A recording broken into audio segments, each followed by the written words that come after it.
My name's Kira. I'm in 10th grade at Ridgeview High School, and I enjoy riding horses and playing sports. In ninth grade, I was 14 at the time. A few days after Christmas, I was feeling a little worried about pregnancy and feeling nauseous in the morning or just little things like that. So I went to my mom and I told her that I was feeling like I was pregnant.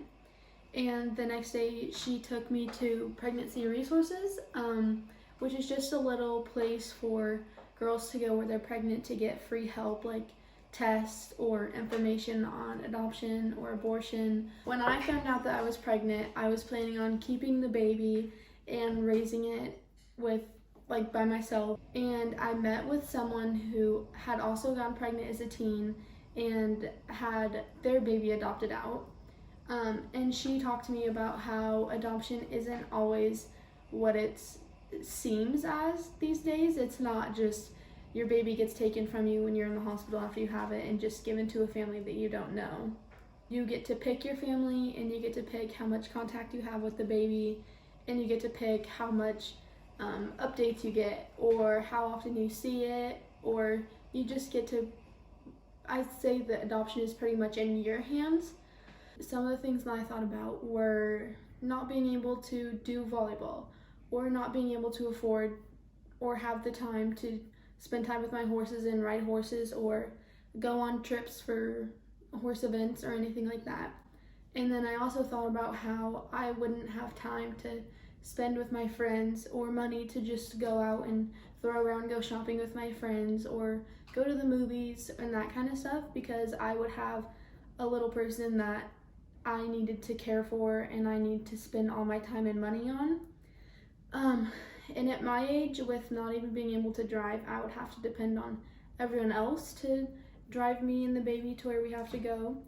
I would need a job on top of school, which means the baby would be in daycare most of the time, which I didn't find fair to the baby. Me and my mom went on to Google and we found choice adoptions.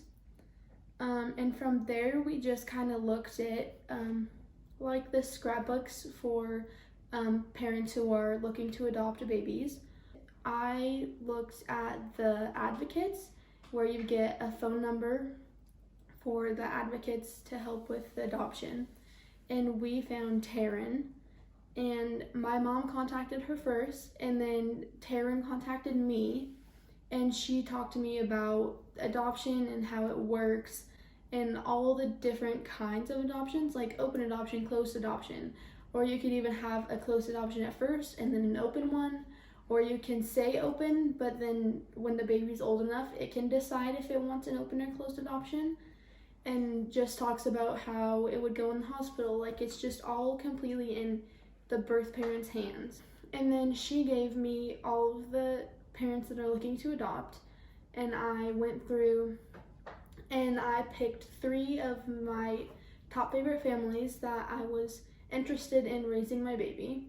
And she contacted all of them with my profile about me and the baby, saying that I was interested in them and looking to adopt out my baby.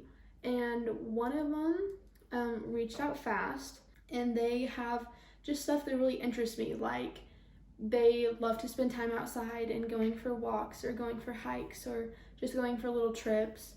They are really big on Christmas, which is just like my family. And they have always loved watching family movie nights together, just little stuff like that that I would want my son to grow up doing. They had all of that there. I just kind of felt like that was just the perfect match for me, learning about their life and learning about the differences and just learning about them and how they live and their traditions just made me feel like it was just the perfect family to raise my son. And the bond there was just it's kind of unexplainable. You just had an instant connection with them. So after they left, I was talking to Taryn, my advocate, about the adoption and about how I felt about them and we decided to FaceTime them and ask them if they would adopt my baby. So we called them and asked them if they would adopt my baby, and they both just like broke down in tears, excited, and they all said yes.